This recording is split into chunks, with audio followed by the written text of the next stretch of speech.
primero que nada. Mi nombre es María Paula Dionisi y en nombre de la Sociedad de Nefrología de Córdoba les agradezco a todos los que vinieron a este acto, que para nosotros es sumamente especial porque es la premiación del mejor trabajo científico que se hizo en Córdoba, de las residencias de Córdoba en 5 años.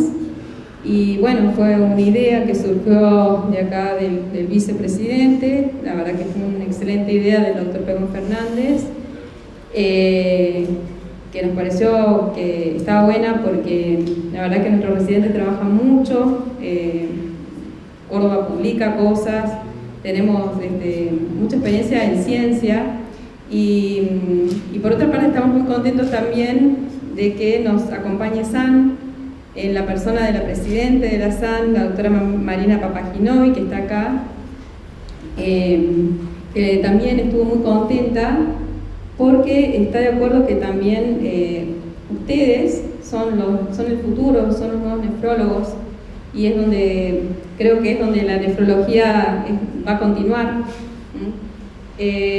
Así que bueno, esas son las pequeñas palabras que quería yo decir.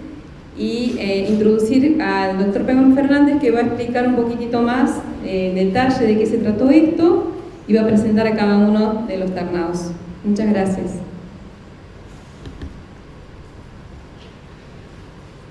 Bueno, muchas gracias, Paula. Hola a todos. Gracias por venir, a los presentes. Bueno, muchas gracias, Paula. Gracias a todos por venir, los que están conectados por Zoom también. La idea era, a modo de introducción, presentarles de qué se trató este concurso que hicimos, mostrarles un poco cuáles eran los objetivos, el reglamento y quiénes fueron los árbitros, para contextualizar un poco más el evento. Entonces, lo que charlábamos con Paula cuando empezamos a hablar sobre esto era cumplir 3 objetivos que coinciden también con los objetivos de la sociedad científica, que son estimular, motivar, promover y reconocer la investigación y la publicación científica local, dar a conocer y difundir los trabajos de investigación locales. Nosotros, formamos parte de centros de formación y conocemos que hay estudios de investigación interesantes que hacen los residentes como fin de residencia y muchas veces no se difunden. Y creo que eso es fundamental para terminar de cerrar el círculo de la investigación y puede servirnos a todos para crear nuevos proyectos más grandes, prospectivos, multicéntricos, para generar hipótesis para estudios más grandes también. Así que eran los principales objetivos, y también dar protagonismo e invitar a la participación en la sociedad científica de nuevos nefrólogos, como dijo Paula. El reglamento rápidamente se hizo a través de un reglamento. En resumen, le solicitamos a los encargados docentes de los centros formadores de Córdoba que nos pasen los trabajos finales de los residentes que habían presentado su trabajo entre el 1 de enero del 2019 y el 31 de diciembre del 2023. Le pedimos que nos den un consentimiento verbal los autores, y a estos trabajos finales solo tuvimos acceso los miembros de la comisión directiva de la sociedad y los árbitros evaluadores. Fue una evaluación por pares, dividimos los trabajos en distintos expertos reconocidos según distintas áreas, distintas temáticas. Fue una modalidad de doble ciego, es decir, que ni el participante sabía quién lo estaba evaluando, ni el evaluador sabía de quién era el trabajo. Se eliminaron todos los datos identificatorios, los nombres, los autores, las instituciones, y tenían que ser evaluadores independientes, que no sean de la provincia de Córdoba, para evitar conflictos de interés y mejorar la transparencia del programa. Además, todos los trabajos fueron evaluados no solo por estos árbitros expertos en distintas áreas, sino también por el Comité de Investigación de la Sociedad Argentina de Nefrología, coordinado por Alicia Fallat, y cada trabajo tuvo 2 puntajes, uno de los expertos evaluadores y otro del comité de investigación de la SAM. Se hizo un promedio de los dos puntajes y participaron aproximadamente 16 trabajos finales, y de ellos se han seleccionado 4 que fueron los que mayor puntaje obtuvieron, que son los que se van a presentar el día de hoy. Dentro de los evaluadores, ¿qué se evaluó? ¿Qué se tuvo en cuenta? Distintos aspectos de los trabajos que consideramos que era importante analizar. Si la idea era original, si era innovadora, si aportaba conocimientos científicos, si tiene un respaldo teórico consistente, una revisión bibliográfica suficiente, si estaban bien formulados los objetivos, si había coherencia entre las distintas partes del manuscrito, si la metodología era la apropiada, si se tuvo en cuenta consideraciones éticas, el análisis estadístico, la presentación de las tablas, las figuras. En la discusión se evaluó si estaban escritas las fortalezas, las debilidades del trabajo, si se comparaba con otros estudios, si aclaraban cuáles eran las implicancias de los hallazgos, si las conclusiones eran adecuadas, si la gramática y la redacción también eran adecuadas. Cada uno de estos ítems tenía un puntaje del 0 al 2 y luego se sumaba todo el puntaje para obtener el puntaje final. Bueno, los evaluadores, para no romper el ciego, no vamos a decir quién evalúa cada trabajo, pero sí quería mostrarles y de paso agradecerles a todos los que han participado de este proyecto. Son expertos muy valiosos y reconocidos en el país, en distintas áreas, así que muchas gracias por haber participado.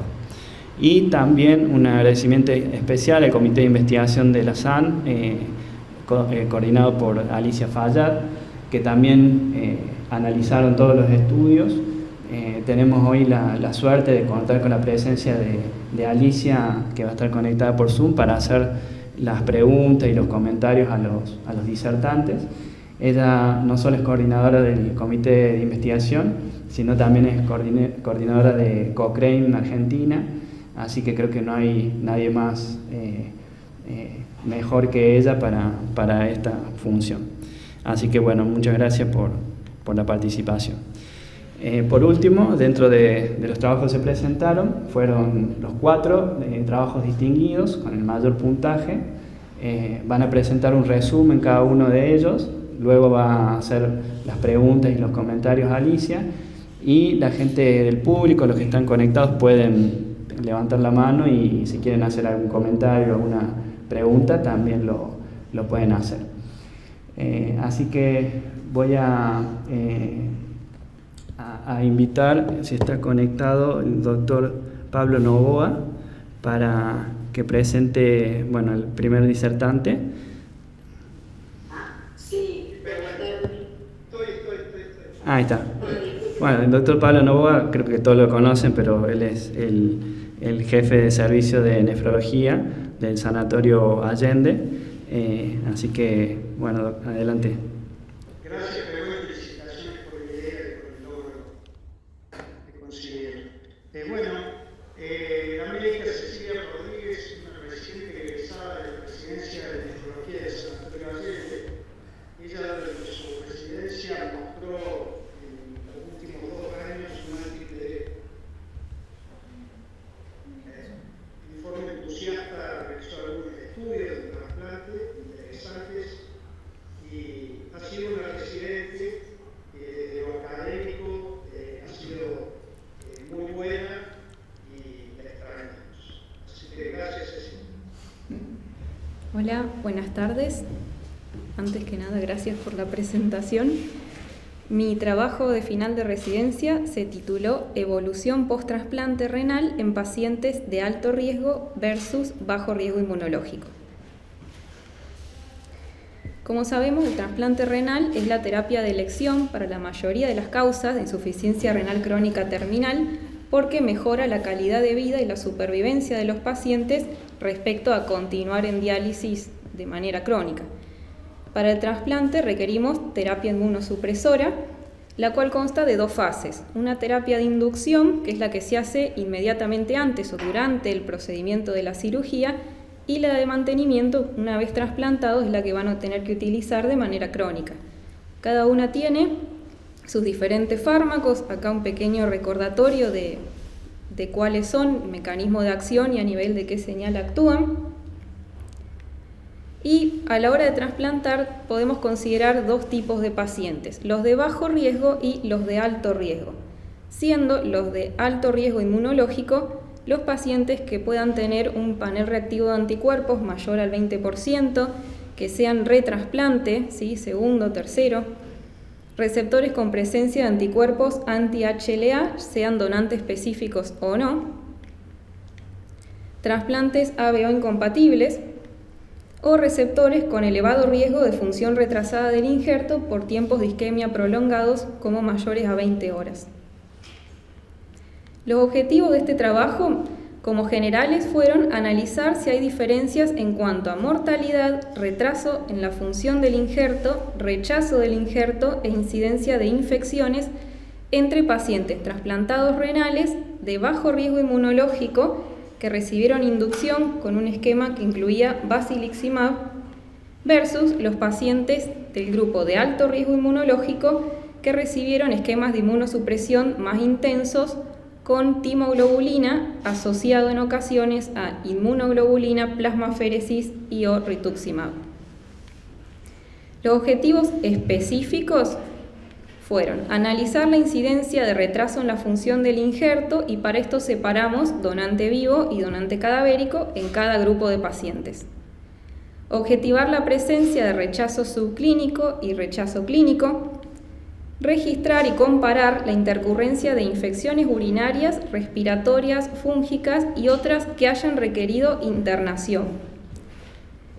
Obtener la sobrevida del injerto y estudiar la tasa de mortalidad por cualquier causa en ambos grupos. Respecto a material y métodos, este estudio fue de tipo retrospectivo, observacional. Incluimos pacientes mayores a 15 años, trasplantados renales entre el 1 de enero de 2015 y el 31 de diciembre de 2019. No incluimos los pacientes menores a 15 años que fueran renopáncreas o hepatorrenal y tampoco los que faltaran datos en la historia clínica.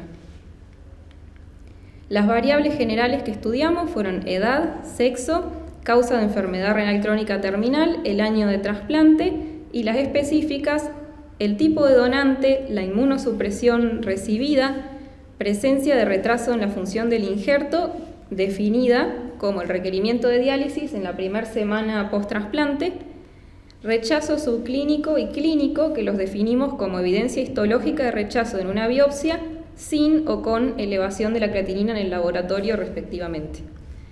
E internaciones por infección del tracto urinario, neumonía adquirida en la comunidad e infecciones fúngicas, y también la sobrevida del injerto y la muerte por todas las causas.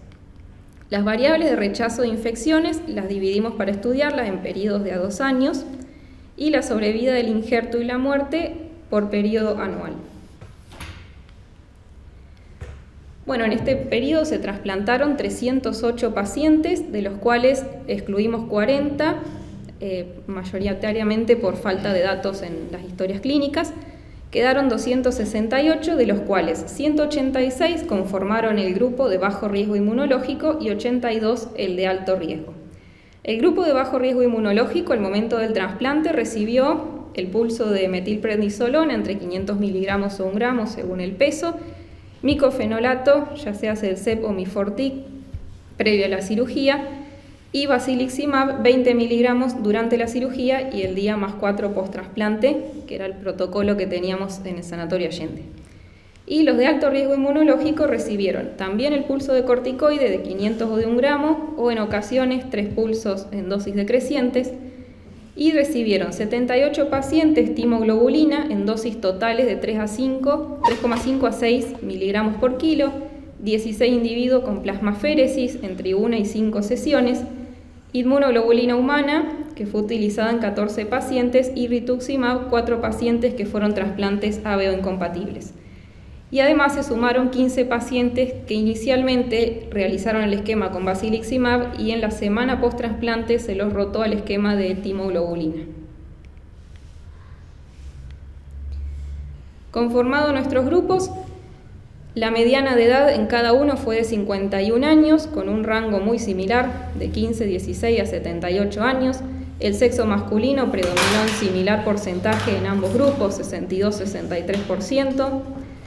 Respecto a los donantes, 64% fueron donantes cadavéricos en el grupo de bajo riesgo y 76% en el grupo de alto riesgo.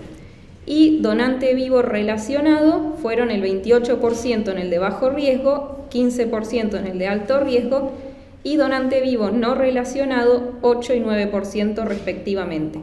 Además del grupo de alto riesgo, 23 pacientes de los 82 eran retrasplantes renales. Respecto a las causas de enfermedad renal crónica, las más frecuentes que fueron consignadas en las historias clínicas eran desconocida, poliquistosis renal, nefroangiosclerosis y enfermedad renal diabética. Hablando ya un poco de los resultados, respecto al retardo en la función del injerto, para el grupo de donante cadavérico de bajo riesgo encontramos una incidencia del 57% y en el grupo de alto riesgo del 76%, lo cual nos daba un valor de P estadísticamente significativo para un mayor valor en el de alto riesgo. Para donante vivo no hubo diferencias significativas a la hora de analizar. Respecto a la proporción de pacientes que tuvieron rechazo subclínico en el grupo de bajo, que son los triangulitos azules, y alto los rojos, no hubo diferencias para ninguno de los periodos medidos, tampoco en el análisis del rechazo clínico, tampoco en los pacientes internados por infecciones del tracto urinario, en ninguno de los dos grupos hiperidos, ni siquiera tampoco en internaciones por neumonía ni por infecciones de tipo fúngicas. Con respecto a la pérdida de injertos, en el grupo de donante cadavérico, cuando comparamos bajo y alto riesgo, hasta el cuarto año fueron similares, pero a partir del quinto año sí se objetivó una menor pérdida de injertos en el grupo de bajo riesgo. No sucedió lo mismo en el grupo con donante vivo, donde no hubo diferencias significativas. Y respecto a la mortalidad, comparando la fracción de pacientes muertos en el grupo de donante cadavérico, de alto y bajo riesgo, no hubo diferencias, y tampoco en los donantes vivos. Respecto a la discusión, en general, los hallazgos de este estudio coinciden con la bibliografía que se consultó para el mismo. Obtuvimos dos diferencias respecto, primero, al retraso en la función del injerto al comparar donante cadavérico en el grupo de bajo riesgo, que era el de basiliximab, y el de alto riesgo inmunológico. Sí encontramos mayor retardo en la función del injerto en este grupo de alto riesgo, que nuestros resultados ahí sí difirieron con la bibliografía consultada, que los refería como similares. Y para donante cadavérico, la fracción de injertos perdidos, que fue similar hasta el cuarto año, sí se observó una menor fracción en el grupo de bajo riesgo a partir del quinto año. De la bibliografía consultada encontramos un estudio de 2021, para nombrar uno de ejemplo, que establecía que no había diferencias en el riesgo de muerte del injerto en pacientes con donantes cadavéricos comparando timoclobulina con basiliximab. Como conclusión, la terapia de inducción más intensa, si bien en este estudio parece involucrar una mayor proporción de retraso en la función del injerto, en pacientes con donante cadavérico no significó diferencias en la evolución post-trasplante en términos de rechazo del injerto, de internación por infecciones ni en mortalidad. Por lo tanto, ambas terapias de inducción serían seguras de utilizar en los pacientes seleccionados que las requieran, y el grupo de bajo riesgo inmunológico con donante cadavérico que recibió basiliximab, si bien tuvo una mayor supervivencia del injerto luego del quinto año post-trasplante en este estudio, haría falta estudios con un mayor número de pacientes para poder corroborarlo. Así que eso fue todo. Muchas gracias.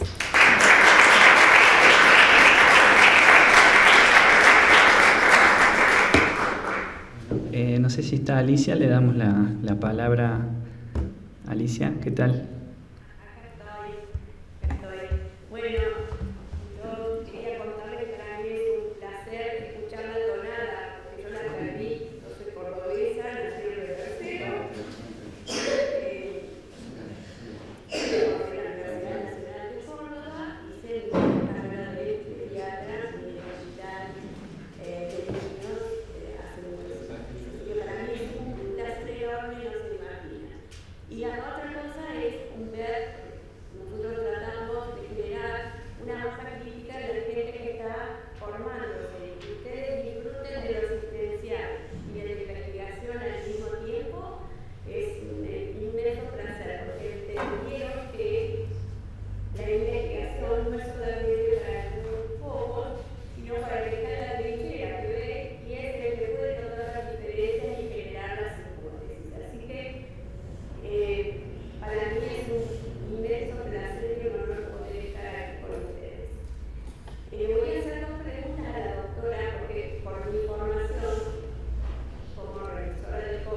Bien, en este caso las limitaciones que estuve es que al ser un estudio retrospectivo me tuve que basar en lo que estaba escrito en las historias clínicas.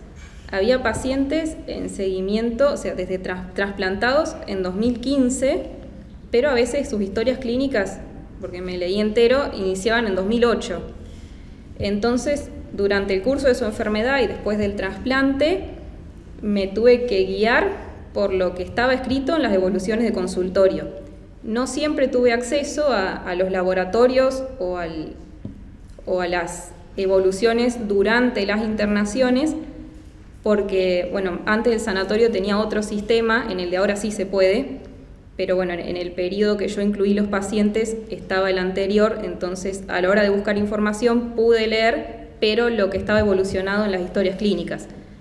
Por eso algunos pacientes, 40 de los 308, sí los tuve que excluir, porque por ahí en la evolución de trasplante que estaba copiada en consultorio faltaba la inmunosupresión o la causa de la enfermedad, o algunas se perdía el seguimiento.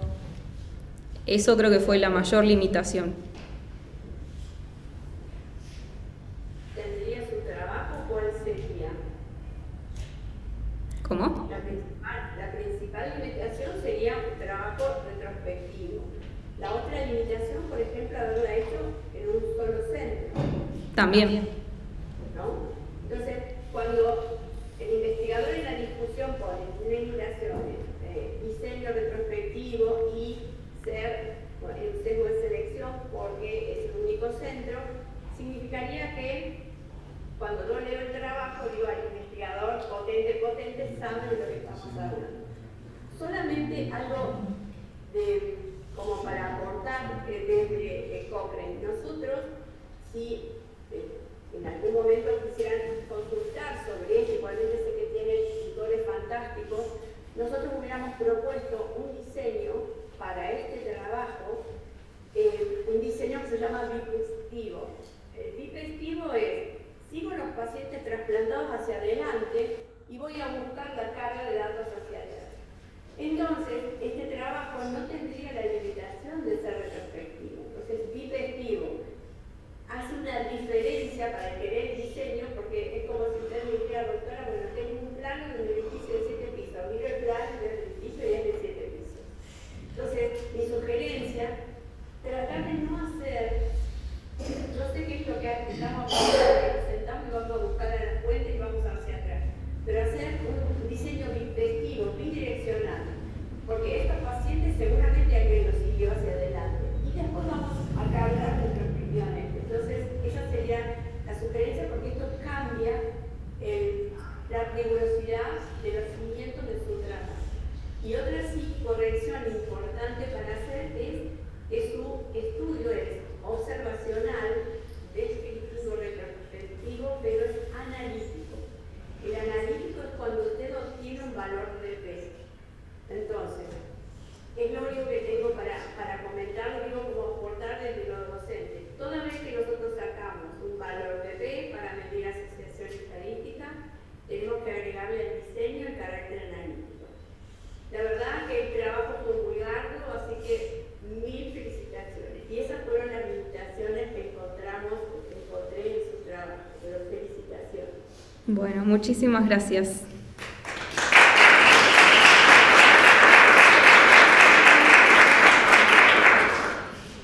Invitamos al doctor Rafael Maldonado a presentar a la próxima disertante. Bueno, el doctor Maldonado también todos lo conocen, es el jefe de servicio de nefrología de la clínica Vélez Sarsfield, ex presidente de nuestra sociedad. Así que bueno, bienvenido, doctor. Bueno, me tengo que ubicar acá. Bueno, muchas gracias.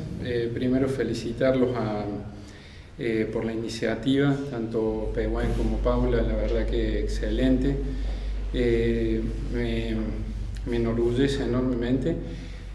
Dos cosas me quiero resaltar. Primero, que Alicia Fayad es cordobesa. Esa es la mejor noticia que me han dado hoy. Así que felicitaciones, Alicia, y la verdad que no sabía ese dato y es realmente muy bueno.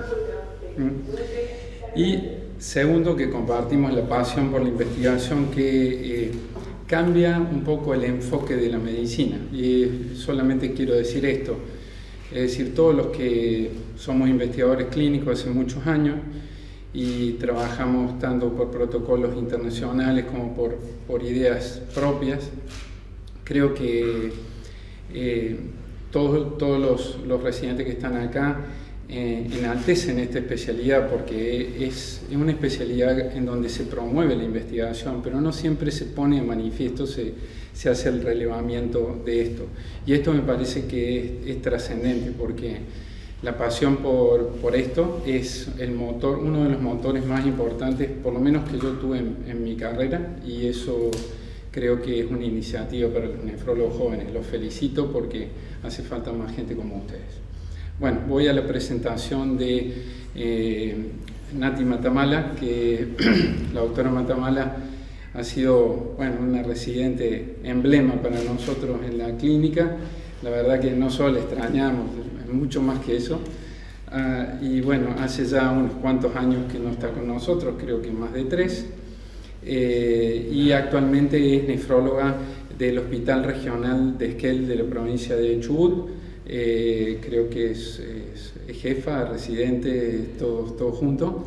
Y bueno, y un orgullo presentarte, Nati.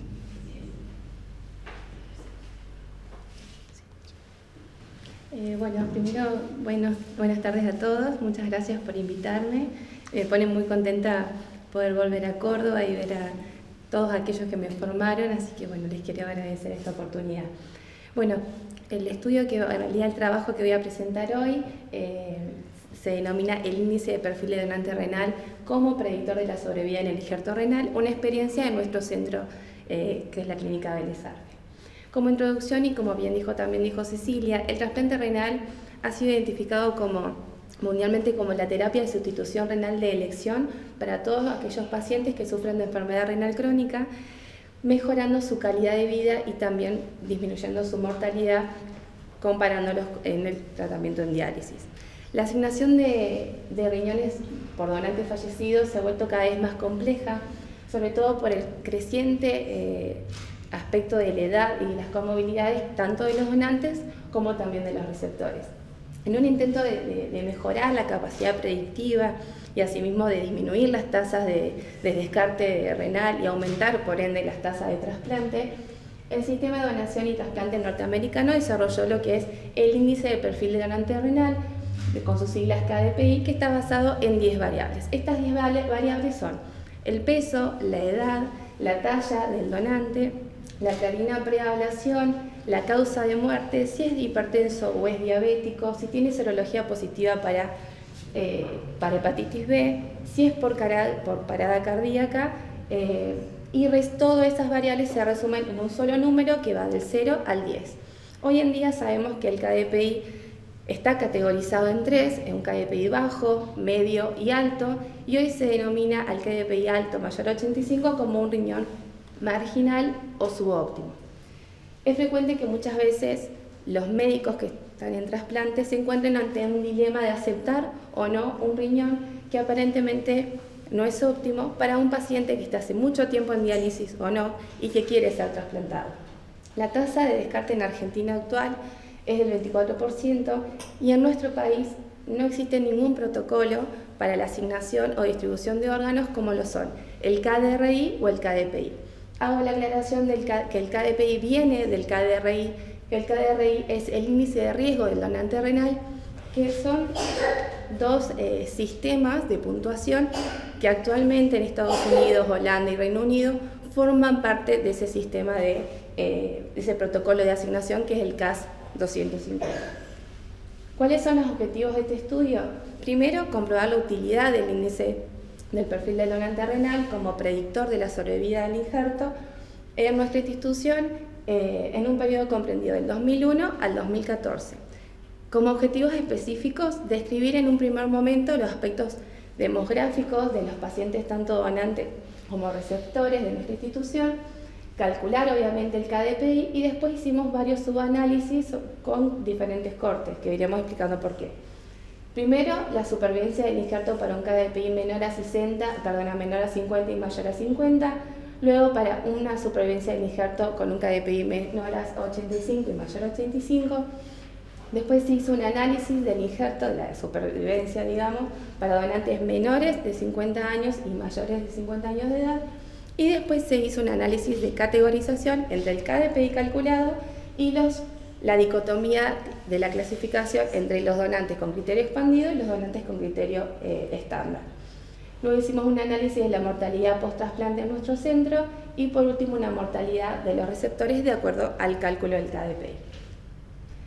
Como materiales y métodos es un estudio de corte, retrospectivo, descriptivo, longitudinal, analítico, agrego lo que dijo la doctora. Las muestras son de 221 donantes con muerte encefálica, donde la muestra final fue de 218.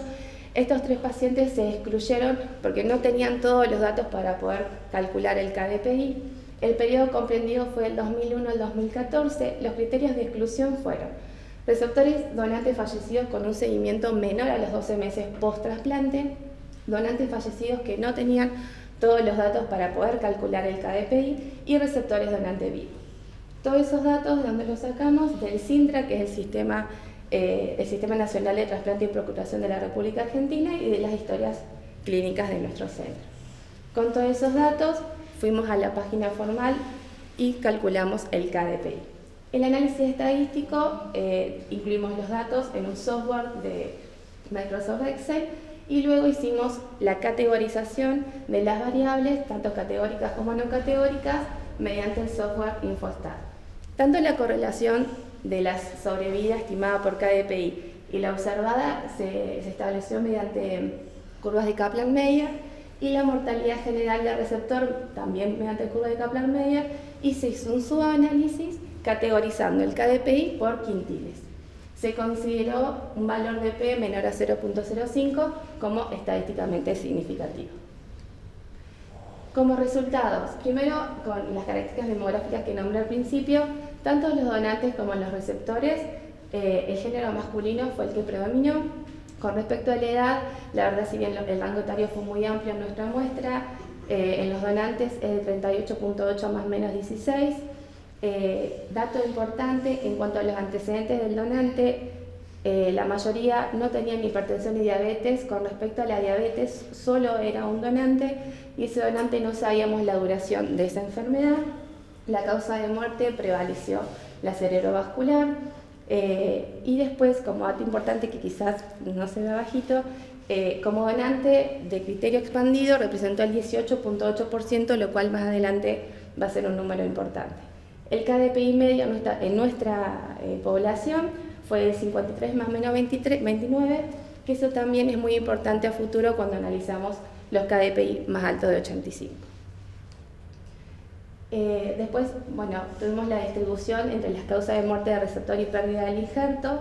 La principal fue de origen infeccioso, sobre todo por sepsis a foco pulmonar. La segunda fue de origen inmunológico. Dentro de lo que fue de origen inmunológico entró rechazo del injerto, nefropatía crónica del injerto o recidiva de su enfermedad de base. Ahora bien, en la figura número 1 es acá donde se cruzaron los datos del cálculo del KDPI con la clasificación ya antigua de los donantes con criterio expandido y criterios estándar. Lo que se ve acá es que la mayoría de nuestra población eran los criterios estándar y solo estaba representado por un 18.8% de los criterios expandidos. Si uno va a la base, vemos que el KDPI de los criterios expandidos eran donantes que tenían un KDPI entre 60 y 80. Que si nosotros vamos a la práctica, muchas veces 60 y 80 es un KDPI de un paciente, no son altos, no son riñones marginados, pero sí de criterios expandidos, y de esta manera las tasas de descarte muchas veces pueden aumentar. Luego, en el análisis de la supervivencia del injerto para un KDPI mayor y menor a 50, pues hicimos el corte de mayor y menor a 50 por la tabla anterior, porque era tan amplio el KDPI recién de 60, de una realidad de 80 a 100, que nos pareció que era más beneficioso hacerlo con ese corte de 50 y se vio que la sobrevida con un KDPI menor a 50 era mejor, pero los resultados, la P no fue estadísticamente significativa. En la figura 3 cruzamos nuevamente para ver la supervivencia del injerto mayor y menor a 85.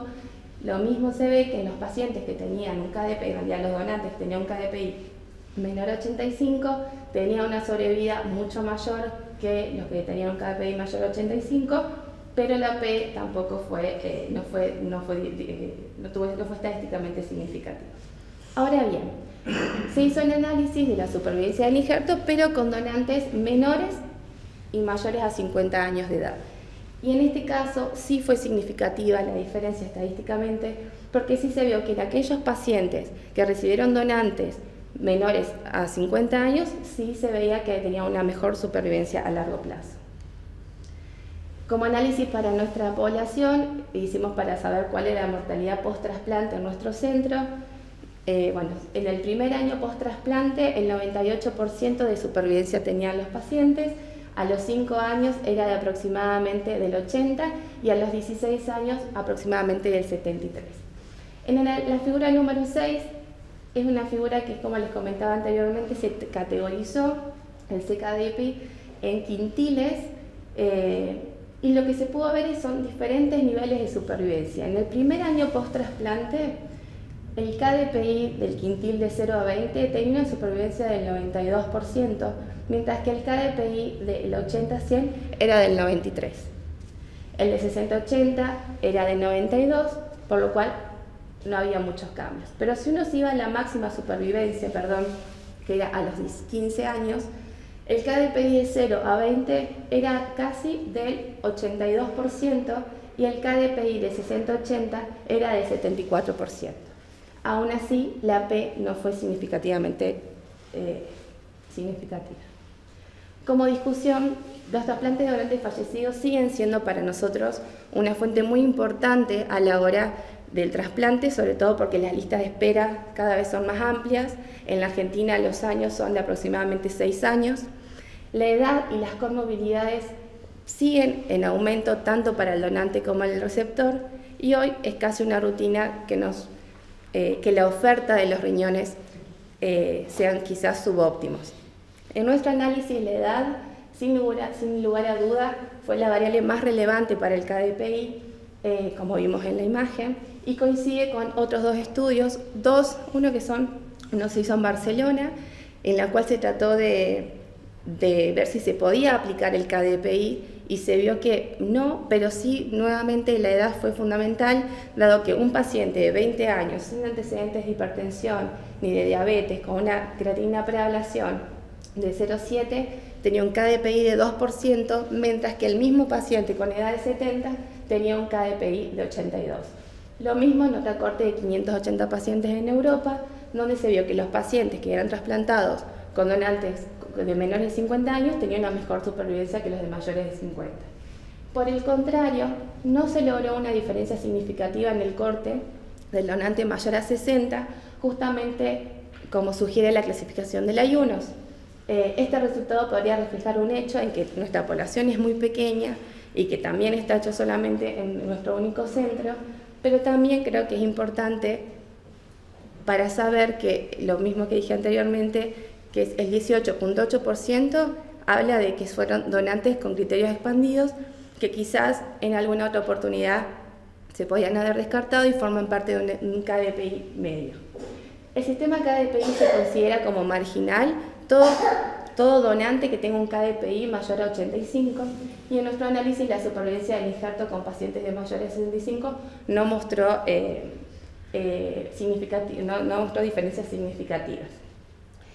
La mortalidad del receptor creo que es re importante, primero porque al año post-trasplante la muerte fue del 2%, la primera fue infecciosa y la segunda fue de origen inmunológico, muy similar a un estudio que se hizo en Colombia en el 2018, y esto es re importante porque contrasta con lo que dice la IUNOS, donde la principal causa es la cardiovascular. Aunque la clasificación del KDPI está siendo ampliamente utilizado en el Reino Unido, en Holanda y Estados Unidos, en nuestra población no demostró tener un impacto significativo en cuanto a la supervivencia del IGERT. Las ventajas del KDPI es que permite una medición precisa y gradual de la calidad del riñón, se basa en 10 factores del donante, es una herramienta que está de fácil acceso, que está vía online y está disponible. Las desventajas es que está hecho en un entorno norteamericano y el KDPI estima únicamente el porcentaje de riñones extraídos e implantados a un año anterior en Estados Unidos, no toma consideraciones de alteraciones anatómicas del riñón trasplantado, ni la compatibilidad, ni tampoco variables clínicas del receptor. Las limitaciones de este trabajo es que es una muestra poblacional pequeña, que es retrospectivo, que los pacientes se analizaron solo de nuestro centro, que tampoco tuvimos en cuenta las características clínicas del receptor y que creo que esto también es importante. Desafortunadamente no teníamos acceso a las biopsias preimplante, que tanto el KDRI como el KDPI en Estados Unidos está tratando de suplantar justamente la biopsia. Como conclusión, el KDPI es una herramienta fácil, disponible, que ayuda a la hora de tomar una decisión en el proceso de procuración. Sin embargo, en nuestro entorno, el KDPI fue muy limitado para ser considerado como una herramienta de evaluación, pero sí nos puede brindar grandes avances, teniendo en cuenta que podemos ajustarlo a nuestra población. Como dije anteriormente, si bien nuestra muestra fue pequeña, en Argentina existen muy pocos estudios al respecto. De hecho, este trabajo se hizo en el 2019 y el primer trabajo que se publicó en Argentina fue en el 2020, que fue a nivel nacional, y el desafío a futuro sería elaborar índices de donantes construidos a partir de datos a nivel nacional, calibrados, que combinen tanto las variables de los donantes como los de los receptores. ¿Con qué finalidad? Con la finalidad de poder confeccionar herramientas que podría disminuir la tasa de descarte, aumentar la tasa de trasplante y también como guía a los médicos a la hora de decidir si aceptan o no un riñón aparentemente no óptimo. Bueno, muchas gracias.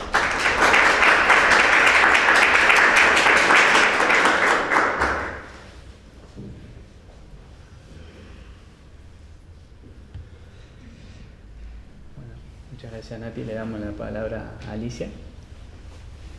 Bueno, la verdad que es un trabajo arduo de mucha búsqueda y muchas horas sentaditas delante de las historias clínicas. ¿Qué podemos nosotros decir de este trabajo? Realmente fue muy interesante por el manejo de varios detalles que hacen a las conclusiones. Pero acá va nuestra devolución. En este trabajo, aparte de las limitaciones, te voy a aclarar un poquito, cuando nosotros hablamos de limitaciones, son aquellas cosas que si no las tenemos claras como investigador, puede hacer que nuestros resultados tomen una dirección totalmente opuesta a lo que pasa en la realidad. Por eso, por ejemplo, nosotros siempre recomendamos, igual lo seguiremos haciendo hasta que lo intentamos bien. Los trabajos retrospectivos no nos permiten a nosotros definir factores de riesgo porque vemos una parte. Igual tenemos la experiencia del investigador que le suma la edad, porque sabe que es un factor clave y muy relevante, porque es claro que desde el punto de vista biológico, la posibilidad biológica de la edad tiene que impactar de una u otra manera. El trabajo me parece muy puntilloso, sumamente puntilloso, aporta un montón. ¿Qué tendríamos que nosotros lograr? Un concepto básico es el valor de P. El valor de P, cuando hablamos de P, es menor a 0.05 porque nosotros aceptamos que tenga 5% de azar nuestro resultado. Y si fuéramos más estrictos en alguna situación diferente, ¿qué tendríamos que decir nosotros? Bueno, a ver, en este caso, por ejemplo, es estadísticamente significativo, pero no tiene nada que ver con la clínica. Por lo tanto,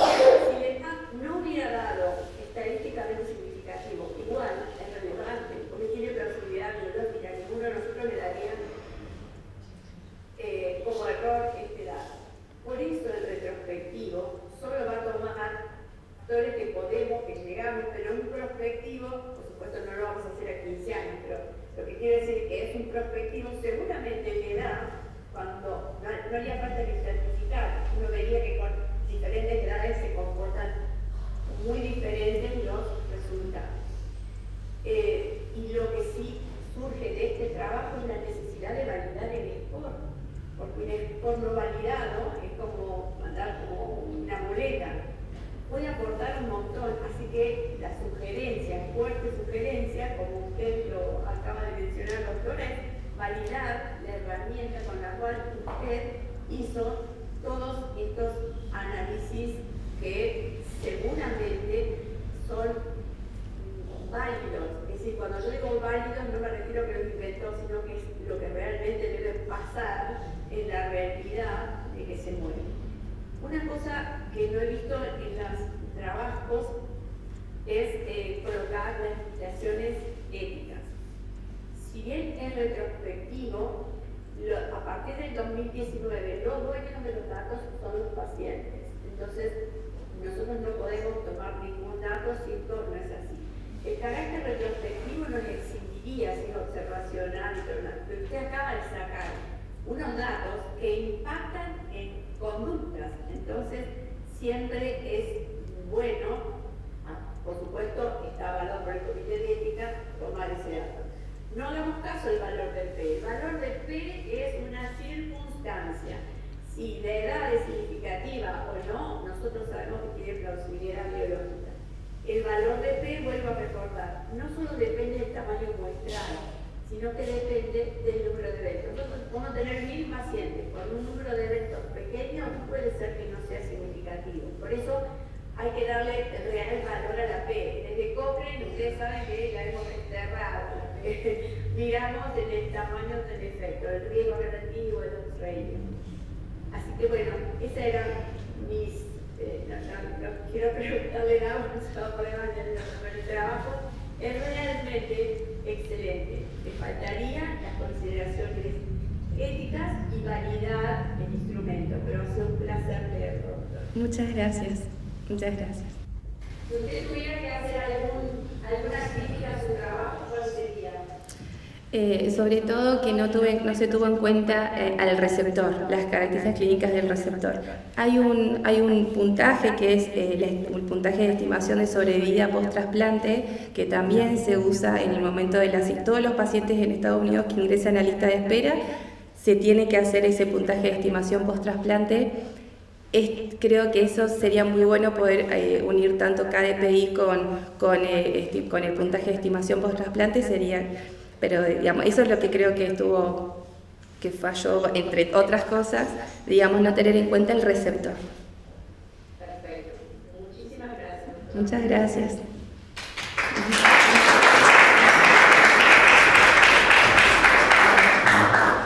Gracias, Alicia y Natalia. Bueno, voy a presentar al próximo disertante, la doctora Ana Belén Lasque. Ella es médica, especialista en medicina interna, hizo su residencia en el Hospital San Roque, es especialista en nefrología, fue una destacada residente en el hospital privado y actualmente se desempeña en nuestra institución. Tenemos la suerte de que continúa trabajando con nosotros, la valoramos mucho, y está también en el Hospital Ferreira. Así que, Belén, te cedo.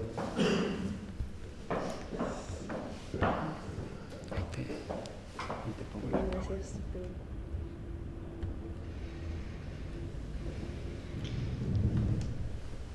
Bueno, muchas gracias por la invitación. La verdad que me pone muy nervioso todo esto, pero bueno, vamos a tratar de pasarlo. Mi trabajo es de factores predisponentes de acceso vascular definitivo no funcionante primario en pacientes en hemodiálisis crónica en un hospital privado universitario de Córdoba.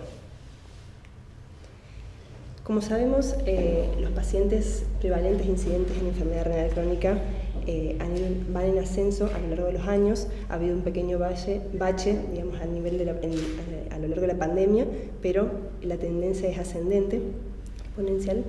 La gran mayoría de los pacientes se encuentran en hemodiálisis, en nuestro país hay aproximadamente un 8% solamente en diálisis peritoneal, y el talón de Aquiles de la hemodiálisis son los accesos vasculares del paciente.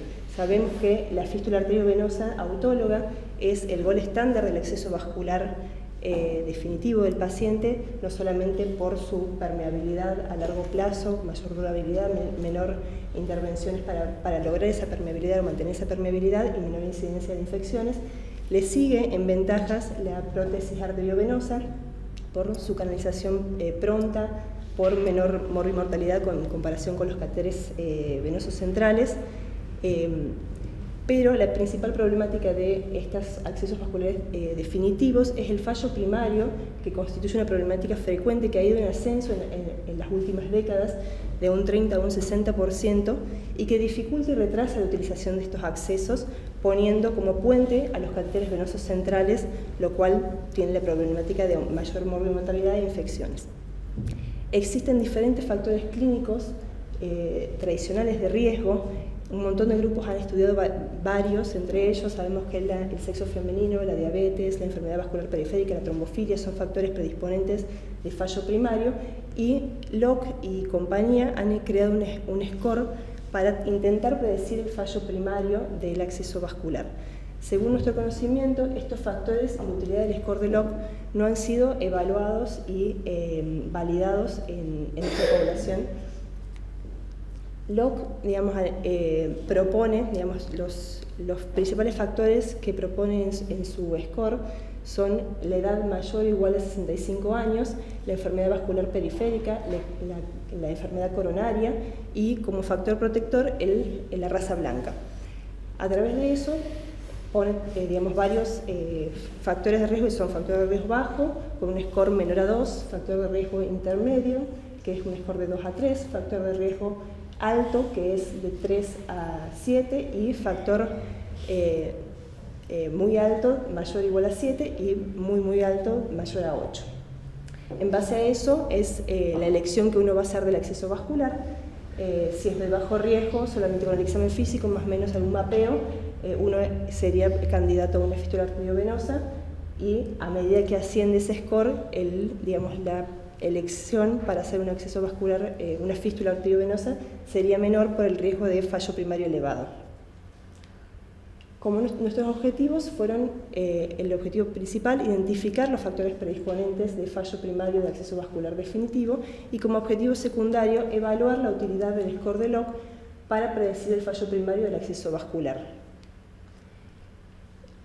Nuestro estudio es un estudio de cohorte retrospectivo, analítico y descriptivo, que se realizó en un único centro, el Hospital Privado Universitario de Córdoba, el Hospital Ferreira, que pertenece al privado, entre el 1 de enero del 2015 y el 31 de diciembre de 2019.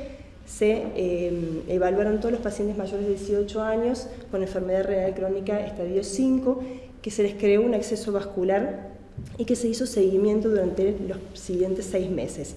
Se evaluaron los factores predisponentes, el score de Locke y el fallo primario. Se excluyeron los pacientes menores de 18 años y aquellos pacientes que perdieron el seguimiento. Se define como fallo primario aquella fístula que nunca se puede utilizar o que se utilizó pero que no pudo proporcionar una diálisis efectiva a través de la canulación con 2 agujas en al menos 2/3 de las sesiones de diálisis durante un mes, durante al menos los primeros 6 meses posterior a la creación del acceso vascular, independientemente de la cantidad de intervenciones que se hayan realizado para facilitar su maduración. Entre enero del 2015 y diciembre del 2019, 350 pacientes se dializaron, fueron dializados en el Hospital Privado Universitario de Córdoba. De esos pacientes, 91 pacientes se le realizaron 131 nuevos accesos vasculares, que tuvimos que descartar 15 pacientes que se le habían realizado 19 nuevos accesos vasculares por falta de seguimiento. Se incluyeron 76 pacientes a los que se le realizaron 112 accesos vasculares, los cuales 83, bueno, esto está como, no sé si se puede bajar, perdón, porque tapan, son 83 fístulas que representan el 76% de los accesos vasculares y 29 prótesis que serían el 24% de de los accesos. No sé. Acá. Ahí.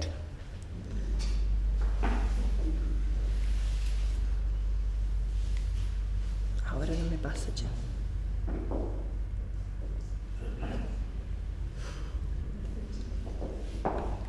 Ahí está. Perdón. En cuanto a los datos demográficos basales, el 62% de los pacientes eran de sexo masculino, la mediana de edad era de 62 años, el 93% de los pacientes eran hipertensos, el 43% de los pacientes tenían diabetes mellitus, el 62% de los pacientes tenían cardiopatía, entre cardiopatía isquémica e insuficiencia cardíaca, y el 29% de los pacientes tenían enfermedad vascular periférica. En general, la gran mayoría de los pacientes, el 63%, se les realizó un solo acceso vascular definitivo, al 28% dos accesos vasculares, un 8% tres accesos vasculares, y un solo paciente se le realizaron 4 accesos vasculares. De todos los accesos vasculares, sabemos que las fístulas fueron las más frecuentes, en un 76%, siendo la más prevalente la fístula, la húmerocefálica, con un 38%, 37%, y la seguida de la siminobresia en un 28%. Del total de los accesos vasculares que se crearon, 112, 56 accesos vasculares presentaron fallo primario, lo que es el 50%, que es un montón, pero que está en bastante concordancia con muchos estudios realizados. En cuanto a la comparación entre los accesos vasculares que presentaron fallo y los que no presentaron fallo, vemos que de las 83 fístulas, 39 fístulas, es decir, el 47% presentaron fallo, y de las 29 prótesis, 17 prótesis, es decir, el 58.6% presentaron fallo. No hubo diferencias entre edad, género, enfermedad renal primaria subyacente, medicación que tomaban los pacientes, o localización del acceso vascular que fuese significativa. Lo único que fue significativo en nuestra cohorte fue el diámetro de la vena menor a 2.5 milímetros, con estadísticas y con una P significativa de 0.03, y con una significancia limítrofe, la mediana del tiempo de canulación desde la creación del acceso y la primera canulación, que en los pacientes que tuvieron fallo fue de 24 días, y en los que no tuvieron fallo fue de 34 días. Bueno, el score de Locke no tuvo aplicabilidad, digamos, no tuvo relevancia en nuestro análisis, probablemente porque uno de los factores es la raza blanca, y nosotros realmente en nuestra población no tenemos raza negra como para tener ese factor. Pero incluso si vemos, los pacientes, digamos, la gran mayoría de los pacientes tuvieron valores, a ver, ponle el puntero, ahí. Valores, digamos, bajos de score de Locke, principalmente los que tuvieron fallo, tuvieron mayor porcentaje de scores bajos que aquellos que no tuvieron fallo. Como había comentado previamente, se tomó el riesgo relativo de una vena menor de 2.5 milímetros, y o sea, nosotros no pudimos hacer el mapeo, el Doppler, a todos los pacientes, a los 112 accesos vasculares que se crearon, solamente a 64, pero de esos 64, los 30 accesos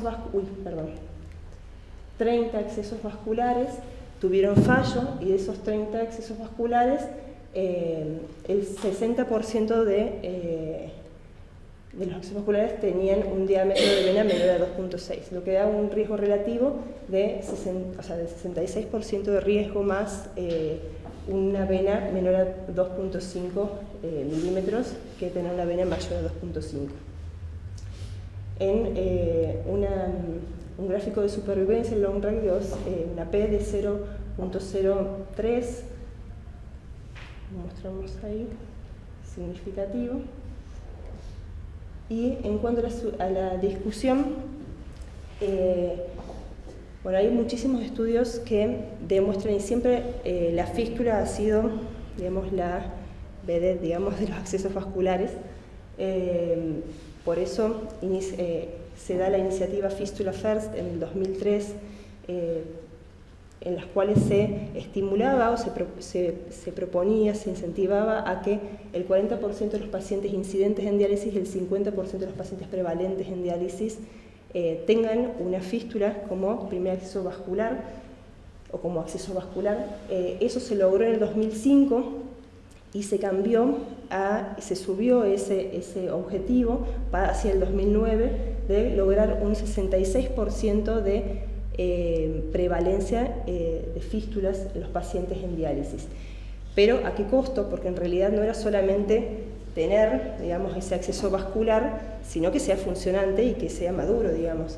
Y eso dio una disminución en la tasa o la creación de prótesis con un aumento de los catéteres como puentes.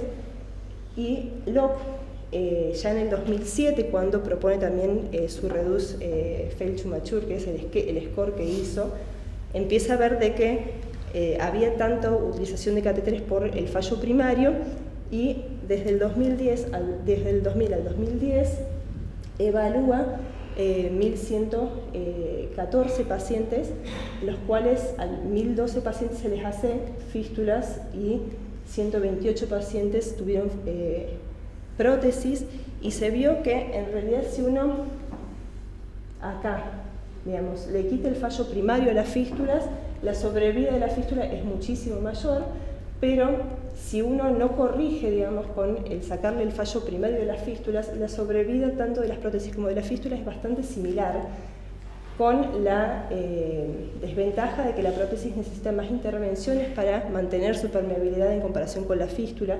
Y entonces empieza a ver qué pacientes son candidatos o no para un acceso vascular u otro. Y lo que se vio es que, sobre todo al inicio, digamos, las fístulas tenían el doble de riesgo de hacer fallo primario que las prótesis, el fallo primario de la fístula fue del doble, con un 40%, y de la prótesis de un 19%. Esto en nuestro estudio no se vio reflejado de esa forma, pero, digamos, es para tener en cuenta que ahora, digamos, lo que se promulga, lo que las CADOCI, que ya lo voy a nombrar, empiezan a ver que ya no es Fistula First a cualquier precio, o como en algún momento se dijo Fistula First, Catheter Last, sino que también es más enfocado no solamente a la población, sino sino al paciente, digamos, selección del paciente, el mejor acceso vascular en el mejor tiempo para cada paciente, digamos. Y como acá les nombraba, ver, el tiempo, antes se promulgaba que sí o sí las fístulas se tenían que hacer 6 meses previos a el inicio de la diálisis. Siempre idealmente la radiocefálica era la ideal por el menor riesgo cardiovascular que genera, y, digamos, por el componente hemodinámico, pero también con mayor tasa de fallo que el resto de los accesos.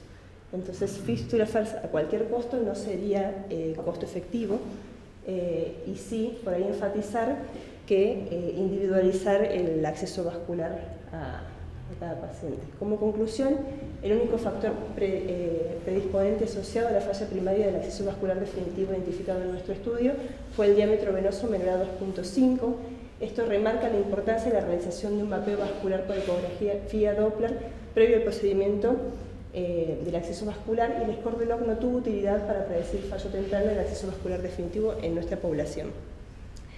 Como limitaciones, es un estudio retrospectivo de un solo centro. El score de Locke tiene ese factor, digamos, que es la raza blanca, que nosotros particularmente no tenemos prácticamente pacientes con raza negra en nuestro centro, digamos, creo que no tuvimos ningún paciente, digamos, con raza negra. Entonces, es difícil, las poblaciones son muy distintas al evaluarlo, y probablemente por eso tampoco tenga mucha incidencia. Quiero remarcar que nosotros no pudimos analizar, estaba la idea, el diámetro arterial, porque en todas las ecografías, bueno, es operador dependiente y no se informaba, se informó en dos pacientes nada más, que obviamente no es valorable, y hay muchos estudios actualmente que toman el diámetro arterial como uno de los principales factores predictores de fallo primario, digamos. Así que esa también es una limitación importante de nuestro estudio. Bueno, muchas gracias. Apegüen mis maestros.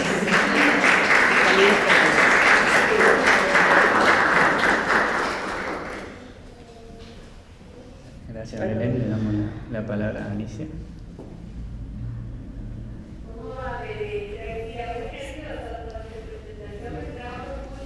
Gracias.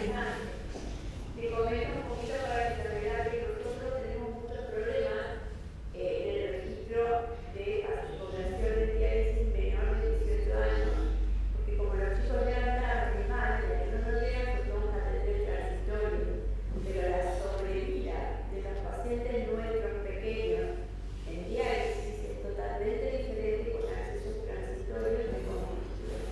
Nosotros podemos hacer a todos los niños que son más pequeños, pero los que tienen título, la sobrevida es mayor. Y nos pasa algo que quisiera comentar, que es un trabajo. Para nosotros, las comorbilidades de los pacientes son menores, que no están tan enfermos como los adultos. Y a mí me parece que deberíamos investigar y alguna cosa sería interesante poder desarrollar, porque el fallo primario, en este caso, está bien que la graduación tiene relación con el diámetro, pero nosotros sabemos que la posibilidad biológica existe para el envejecimiento arterial, el envejecimiento de los vasos, en adultos, que esta cantidad de seguramente tiene mayor riesgo, por eso la propuesta es interesante. No sé para ustedes, pero para nosotros, por ejemplo, es crear un deporte de fallo primario, de fístula, porque tenemos que, sabemos que viven más los chicos, así que tendríamos que establecer un punto de deporte de edad. Ese es uno de los comentarios que hice con respecto a su trabajo. Haber encontrado un solo factor de riesgo por una red significativa no invalida que los pacientes con diabetes, los pacientes hipertensos y todo lo demás no hayan podido tener una red significativa. Entonces, la conclusión es, si no tenemos red significativa, igual que el peso, la actividad biológica, que nosotros damos que son factores a considerar. Yo le hago una pregunta relacionada a la limitación de su trabajo. Yo había visto que estuvo en 2 centros, que he sacado datos de 2 lugares. Sí, el hospital privado gestiona el Hospital Ferreira, esas son las mismas historias clínicas, los pacientes, es más, del Ferreira se dializan crónicamente en el privado, digamos, el centro nuestro de diálisis es el privado, pero se internan en el Hospital Ferreira y se realizan en el Hospital Ferreira, pero en realidad son pacientes del hospital privado, por eso en realidad puse eso, pero es como el mismo centro, nada más que una es por cuestiones de obra social, gestionado por el APROS, el Ferreira, y el privado prepagas y obras sociales privadas. Entonces, una consulta es esta limitación de ser un único centro. ¿Por qué ustedes consideran, porque veo que ponen casi todos, en un único centro como una limitación? ¿Qué beneficios tendría para ustedes, por ejemplo, incluir más centros? Por ahí, digamos, dependiendo, sabemos que hay ciertas regiones también en Córdoba o en otras provincias que quizás la prevalencia de la enfermedad renal primaria puede ser otra. Por ejemplo, no sé, vemos que en Villa Dolores la gran mayoría de los pacientes tienen poliquistosis renal, o sea, hay una gran población con poliquistosis renal. En Catamarca quizás también hay más incidencia de enfermedad de Fabry o otras cosas, entonces quizás también puede ser un poco más heterogéneo y diferente los resultados que tengamos si los evaluamos así. Nosotros evaluamos, en realidad yo no nombré todas las variables que que tomamos fueron muchas, digamos, fueron no solamente toda la enfermedad de base que tenían, sino los medicamentos que tomaban, si tomaban aspirina, si tomaban clopidogrel y muchísimas, si tenían insuficiencia cardíaca, con todas las definiciones de eso, pero bueno, me parecía como muy extenso, tenía que hacerlo en 10 minutos y traté de hacerlo lo más acotado posible, pero...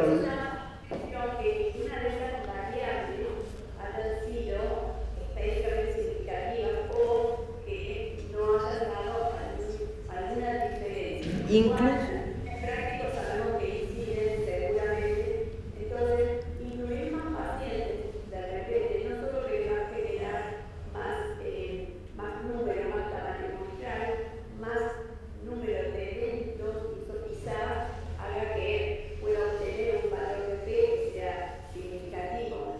Pero una de las limitaciones cuando uno habla de único centro está referida a una sola cosa puntual. Y hay, sí. No, perdón, que hay algo que nosotros en realidad fue cuando pensamos en este trabajo, fue porque veíamos que, a ojo, digamos, de buen cubero, la gran mayoría de nuestros pacientes que se hacían accesos vasculares, ya sean prótesis o fístulas, ninguno funcionaba. Teníamos una tasa de fallo primario que parecía muy grande.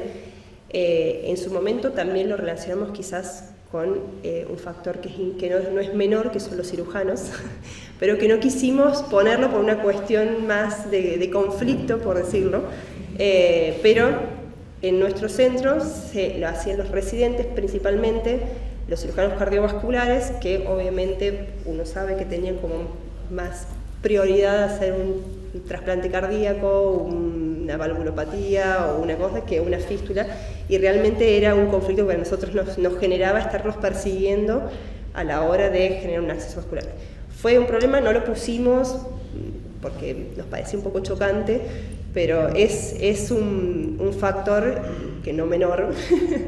Hay muchos otros factores que piden su trabajo y seguramente tienen una incidencia, que no tuvo la suerte que es significativa, pero esa es otra historia, esa es otra instancia. Una cosa que se puede hacer para controlar este sesgo de selección de ser un único centro, porque cuando nosotros vemos y analizamos el ECOPRE, la limitación del single center, es porque los resultados son aplicables solamente para su centro. Es la limitación del sí. Si yo pongo más gente, más centro, voy a tener distintas opciones, distintos factores de riesgo. Hay una gran variabilidad en la población, entonces es probable que obtengan los verdaderos factores de riesgo que predominan para los fallos primarios. Por eso, el sesgo no es menor, igual, lo único que afecta es la aplicabilidad de sus resultados. Lo único que afectaría es la validez externa de sus resultados. Por eso es relevante aumentar más, porque en su trabajo hace muchísimo ruido que los otros factores, pero bueno, no los encontró. Que en realidad son bastantes, si uno lee la bibliografía, son muy dispares, digamos. Hay muchos factores de riesgo que en algunos estudios dieron positivos, como para fallo primario, en otros no. Entonces no es homogénea, digamos, por lo menos todos los trabajos que he leído muchos en su momento, ya hace varios años, pero he leído muchos, eran bastante dispares y no había, digamos, una unificación al decir este factor es clave.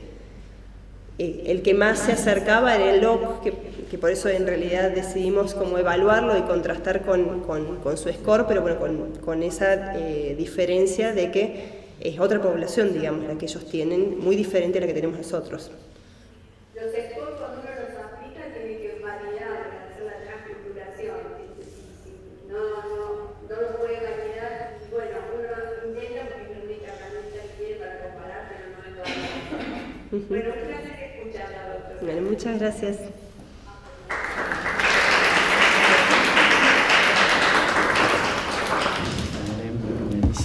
Bueno, voy a presentar al último disertante, doctor Facundo Schwarz. Él es médico, especialista en nefrología, hizo también su residencia en nuestro hospital.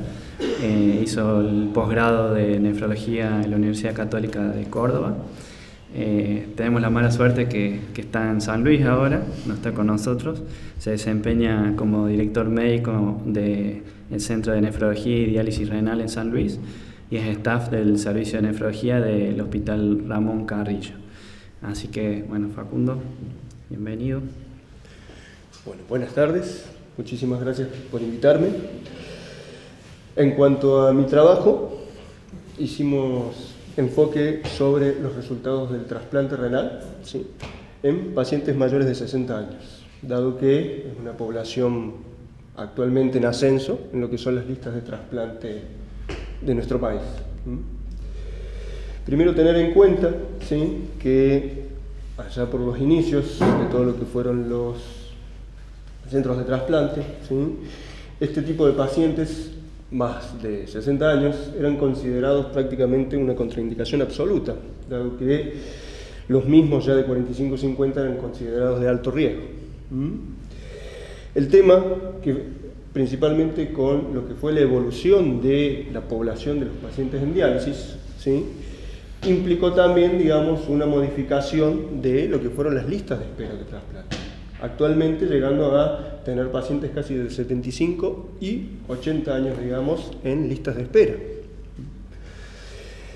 Por lo cual, el trabajo se planteó, dado el aumento de esta población, ¿sí?, y conociendo los claros beneficios que múltiples trabajos previos han presentado sobre la supervivencia del trasplante sobre lo que son los pacientes en diálisis, ver la posibilidad, digamos, o la valoración de lo que serían scores de fragilidad, digamos, teniendo en cuenta como una herramienta para poder predecir, digamos, los resultados de estos pacientes a un año de seguimiento. Como podemos ver, lo que hablábamos recién, ¿sí?, principalmente las listas actuales de trasplante renal, primero de pacientes, digamos, en diálisis, implican casi un 45 o un 50% de mayores de 60 años, ¿sí? Y a su vez, de este casi 45%, tenemos un 25% ya con 60 años para arriba inscritos en lista de espera. Dicho esto, los objetivos del trabajo se enfocaron principalmente en evaluar los resultados, digamos, del trasplante en el primer año post-trasplante, ¿sí? Y como objetivos secundarios se buscó conocer la sobrevida del paciente y la sobrevida del injerto durante el primer año de trasplante, ¿sí?, precisar la frecuencia, digamos, de los eventos cardiovasculares post-trasplante, analizar los factores de riesgo para injertos no funcionantes, que es un mal bastante importante, y por último, implementar la valoración de un score de fragilidad que nos permite, digamos, identificar mejor, digamos, para poder discriminar los pacientes de mayor riesgo de muerte.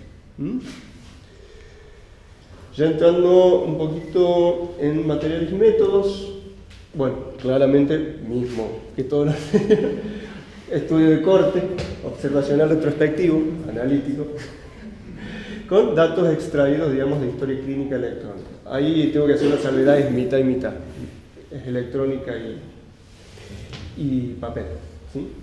Como criterios de inclusión tomamos en cuenta todos los pacientes mayores de 60 años trasplantados en el Hospital Privado de Córdoba, ¿sí?, en un periodo que abarcó desde enero del 2009 hasta diciembre del 2015, al cual, digamos, se lo sometió a un año de seguimiento post-trasplante. En cuanto a las exclusiones, excluimos todos los pacientes, obviamente menores de 60 años, ¿sí?, y con doble trasplante. Principalmente el trabajo se basó en una base de datos confeccionada por 3 servicios, por lo cual es una base de datos bastante amplia, ¿sí?, y parte de los resultados de los mismos, claramente por cuestiones de tiempo no se muestran, digamos, en el trabajo, que son principalmente abocados a todo lo que es la parte de infección, que tiene propiamente su trabajo aparte, ¿sí? Dentro de las variables principales que tomamos fueron obviamente el sexo, la edad al momento del trasplante, enfermedad renal basal y comorbilidades generales a la mayoría, ¿sí? Que son diabetes, enfermedad coronaria, EPOC, insuficiencia cardíaca, tiempo en diálisis, acceso vascular de ingreso, terapias de inducción, terapias de mantenimiento como principales. Hacer una salvedad importante, que la vamos a hacer ahora. Primero, todos estos pacientes fueron todos mayores de 60 años, con una media poblacional de 67 años aproximadamente, ¿sí? Y se los sometió al seguimiento post-trasplante, ¿sí? Aplicándoles a su vez el score de Dosso, que en realidad no mencionamos todas las variables del mismo, dado que coinciden prácticamente con lo que son las variables poblacionales, ¿sí? Lo que fueron, las que se tomaron principalmente, obviamente fueron diabetes, hipertensión, enfermedad coronaria, insuficiencia cardíaca, EPOC, pero se agregaron movilidad, ¿sí? Y enfermedades neurológicas como demencia, por ejemplo. Ya entrando un poquito en los resultados del trabajo, analizamos primero los factores de riesgo para los injertos no funcionantes, donde la característica principal de este fueron dos, una referente al donante y otra referente al receptor. La referente al donante, que creo que es la más importante de esta tabla, ¿sí? Es el tiempo de isquemia fría, dado que el mismo arrojó casi entre 8 a 10 horas más, digamos, de lo que fue, digamos, los injertos funcionantes, como para tener en cuenta, y obviamente todos derivados de donantes cadavéricos. Y con respecto a lo que es el receptor, la característica más importante, digamos, mencionada, ¿sí? O significativa, fue la cardiopatía isquémica a la cabeza. Bueno, entrando ya un poquito en los factores del riesgo de mortalidad, tuvimos una tasa de mortalidad al año de seguimiento de 9,9%, la cual principalmente se debió a eventos infecciosos, ¿sí? Seguida de eventos cardiovasculares. Obviamente los dos factores más importantes en los cuales, digamos, tuvimos significancia fue principalmente la edad, por supuesto, ¿sí? Pacientes de mayor edad con mayor riesgo, y nuevamente cardiopatía isquémica a la cabeza, ¿sí? Otro dato importante, ¿sí? de estas tablas es lo que referido a lo que fueron los eventos de pérdida de injerto, ¿sí? Los cuales el mayor inconveniente que tuvimos fue por rechazo, lo cual es una paradoja en cuanto al manejo de estos pacientes, que nos pone, digamos, de un lado mortalidad por infección y del otro lado pérdida de pérdida de injerto, perdón, por rechazo, ¿sí? Lo que nos deja ahí en una división de inmunosupresión. Ya entrando a lo que es el score de fragilidad que nosotros aplicamos, que es un score derivado de la base de datos francesa, ¿sí? Del REIN, aplicado a través de Dusox, implicaba una formación o una catalogación de estos pacientes en 5 quintilos, ¿sí? Con aumento, digamos, de puntaje acorde, digamos, al riesgo general del paciente. Nuestra población se ubicaba principalmente en los quintilos más bajos, los cuales eran principalmente entre el 1 y el 2, en que aplicaba casi el 80% de los pacientes, ¿sí? Y el resto, digamos, de los quintilos de mayor, digamos, comorbilidad. Con respecto a lo que fue el score, especialmente en lo que fueron los eventos cardiovasculares, no tuvimos mucha significancia, ni en lo que fue rechazo, ni pérdida de injerto, pero esto muy probablemente se deba principalmente al poder, digamos, estadístico del estudio, el cual se encontró limitado a 111 pacientes nada más. Pero uno muy importante que sí tuvimos, digamos, importante, fue en el score de mortalidad, en el cual, haciendo la salvedad de un índice, digamos, de corte en un puntaje de 8, nos daba una diferencia de mortalidad de un 25% en pacientes con menor score de 8. Entrando un poquito en lo que fue la discusión del trabajo, ¿sí? llegamos a la pauta de que nuestro trabajo tuvo una tasa de mortalidad alrededor del 10%, ¿sí? Lo cual implica que este grupo etario continúa teniendo los beneficios en cuanto a lo que es, digamos, la sobrevida de los pacientes que continúan en diálisis, ¿sí? Que según nuestros registros actualmente se ubica entre un 20 y un 35%. Obviamente hay que tener la salvedad que los pacientes que nosotros estamos trasplantando tienen una diferencia, digamos, de comorbilidad importante con el paciente que queda en diálisis, ¿sí? El otro dato importante del trabajo es que también arrojó que los principales eventos de este tipo de pacientes no eran eventos cardiovasculares, sino eventos de tipo infeccioso, dado que casi el 80% de estos pacientes tuvo, aunque sea un episodio, digamos, de infección durante el seguimiento de un año, y a su vez fue la causa principal de eventos, digamos, de mortalidad, ¿sí? Y esto es lo que les comentaba recién, que estos datos, digamos, proceden, digamos, de un trabajo paralelo, ¿sí? En el cual se abocaba específicamente en lo que eran las infecciones post-trasplante en el primer año de seguimiento. Por lo cual, ya terminando, podemos decir que las conclusiones de nuestro trabajo en los pacientes mayores de 60 años, tuvimos una mortalidad del 10% aproximadamente, que sigue siendo menor que los pacientes en diálisis.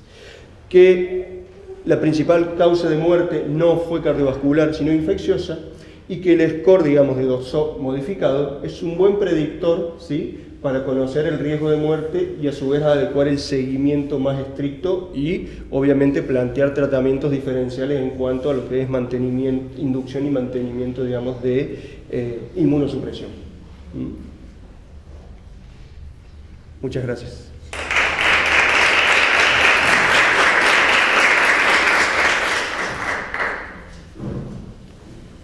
Gracias, Facundo. Le damos la palabra a Alicia.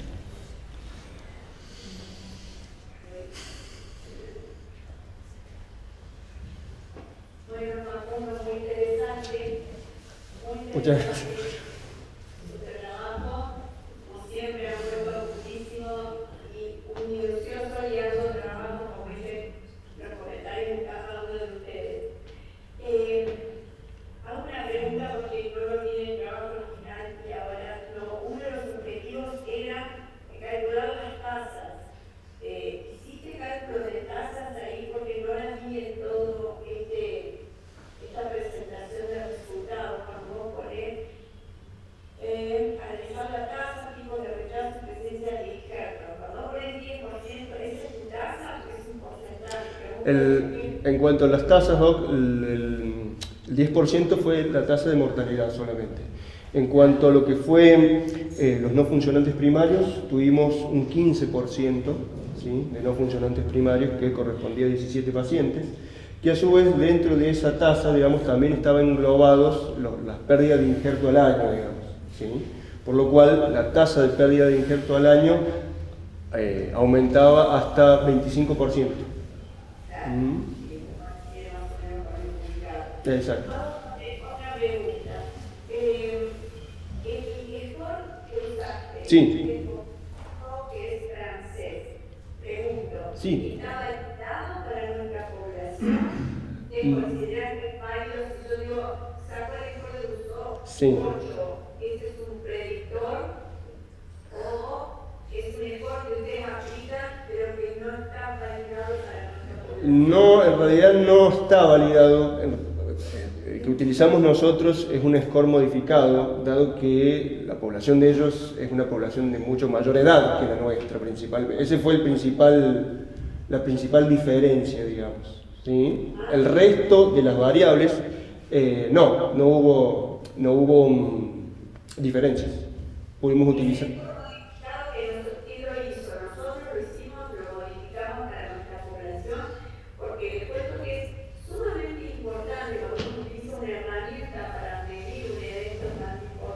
Tener más calidad. Por eso, de la hora de eso, mejor calidad, mejor adaptado.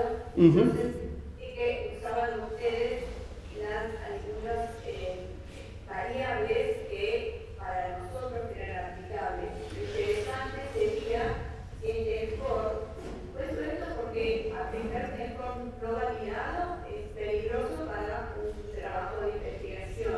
puede dar cualquier resultado. Igual, sé que usted tiene experiencia en el campo clínico y por lo tanto van a usar las variables de plausibilidad biológica, que claramente lo necesitan hacerlo, pero es muy importante en este momento validar el ESCOR, que va a ser el instrumento que nosotros vamos a utilizar para definir un trabajo de investigación. Eso lo sabemos.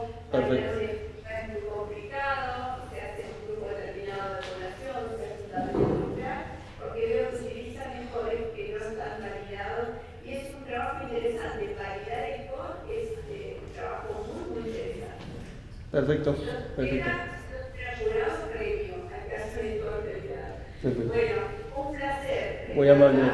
Muy interesante, las conclusiones muy apropiadas y los comentarios son los mismos que para sus otros exponentes, que fue retrospectivo, no siempre para evaluar factores de riesgo.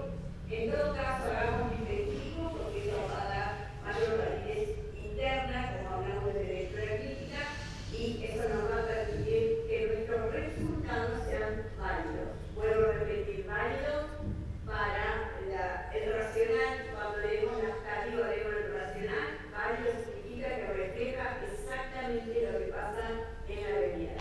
Un placer. Muy amable. Muchas gracias.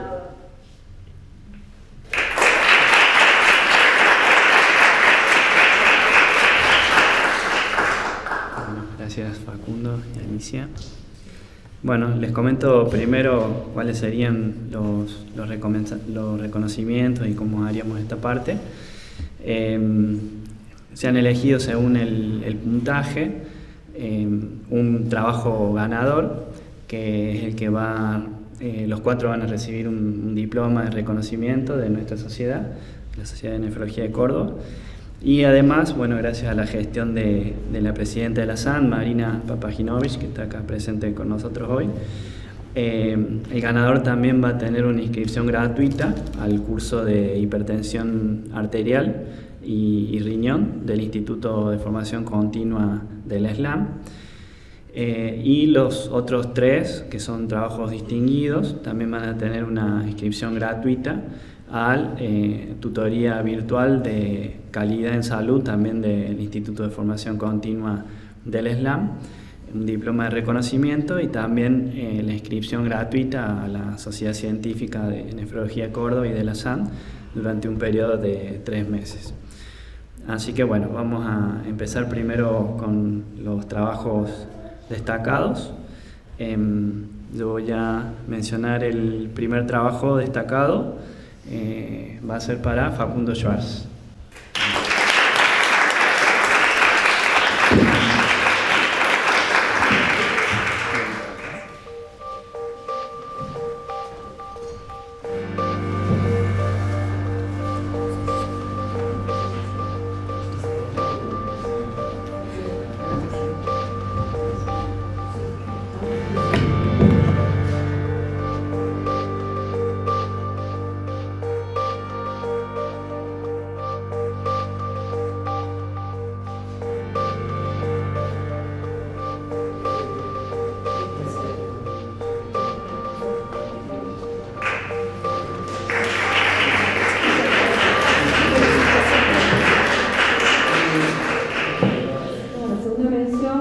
Va a ser para la doctora María Cecilia Rodríguez.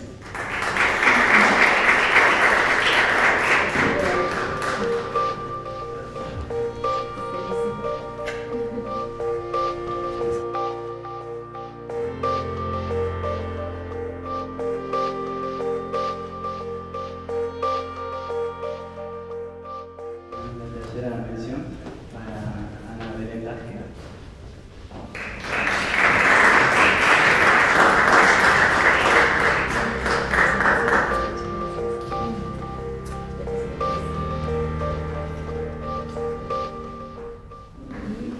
La cuarta mención y la ganadora, la doctora Natalia Matamala.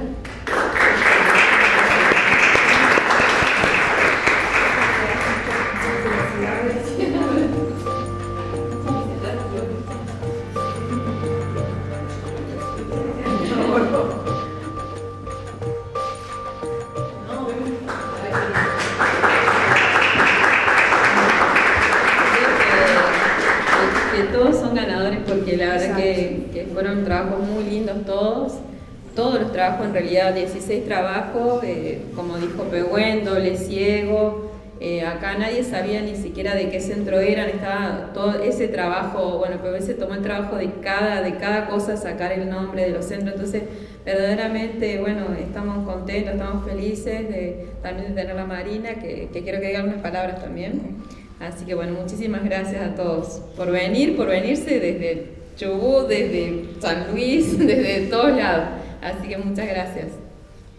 Por un lado, gracias por la invitación, nos encantó la propuesta desde la SAM de poder hacer esta actividad y poder reconocer a los chicos que se van formando en todo nuestro país y también ver cómo estos chicos que se forman en distintas provincias, porque muchas veces son los centros formadores, cómo se van distribuyendo a lo largo y a lo ancho de nuestro país. Realmente lo que nosotros tenemos de ideas desde la SAN es siempre estar con las puertas abiertas, tratar de que entre todos colaboremos, crezcamos y a través del crecimiento de los chicos que se van creándose nuevos nefrólogos, es como nosotros nos vamos viendo en el país y en el mundo. Y en Latinoamérica también, y por eso Latinoamérica, cuando le comentamos a Aslan la propuesta, enseguida colaboró con el tema de poderlos premiar, también en su formación, que la idea es seguirse formando. Yo, por lo menos a mí me formó uno de los médicos, fue el doctor Pérez Loredo, que ya no está entre nosotros, pero siempre me decía que había 3 cosas que uno tenía que hacer con la profesión. Uno se recibía de médico, de nefrólogo, y ¿qué hacíamos con eso?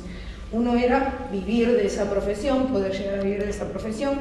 Por el otro lado, de seguir estudiando y todo el tiempo capacitándonos para poder mejorar en nuestra profesión, pero que la pata no estaba completa si nosotros no podíamos transmitir eso a las generaciones que seguían. Yo, por lo menos, desde mi humilde puesto, más allá de que estoy de presidenta de la sociedad, digamos, siempre me falta seguir aprendiendo y sigo aprendiendo a la par de mis residentes también. Y eso veo que está pasando en las distintas provincias.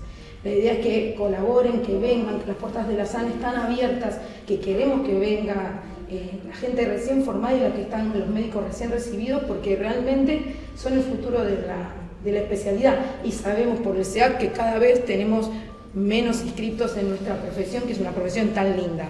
Así que realmente los felicito un montón, los trabajos fueron hermosos. Yo no corregí, a mí no me tocó evaluar ninguno de estos, pero que me tocó evaluar era muy, muy bueno y realmente pudimos participar toda la SAN. Participar la comisión directiva y quiero hacer un paréntesis y felicitar y realmente tener a Alicia, que la tengo acá en el Zoom, Alicia Fallar, constantemente, que cada vez que tenemos una duda, cada vez que le decimos a Alicia necesitamos evaluar esto, ¿qué te parece? Alicia siempre con la calidez de la pediatra que es, porque siempre es tan suave, nunca está mal nada para Alicia, a pesar de que nos pone las correcciones. Realmente, Alicia, te súper agradezco que sigas colaborando con nosotros continuamente y a cada cosa que te pedimos nosotros, vos siempre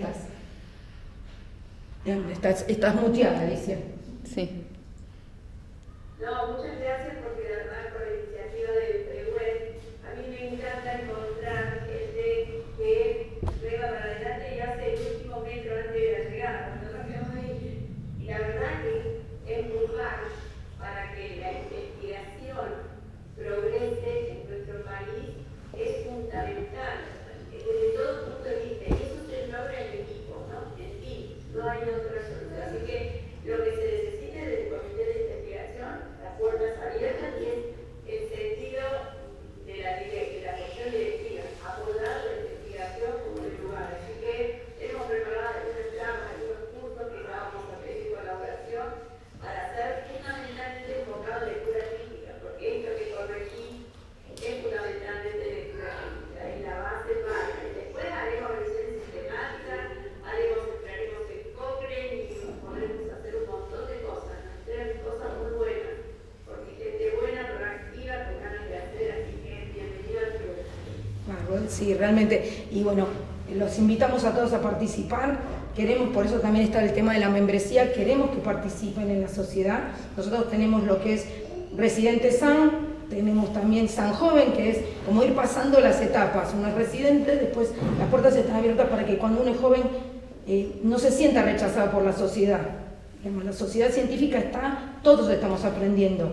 No es que vienen a no aportar nada, todos aportamos algo y todos somos útiles dentro de la sociedad. Y uno aprende del que viene atrás como aprendió del que vino adelante nuestro. ¿Sí? Así que las puertas están abiertas, está San Residente, San Joven y el Comité de Educación que siempre está atrás. Bueno, y los felicito enormemente por la iniciativa, chicos. Muchas gracias.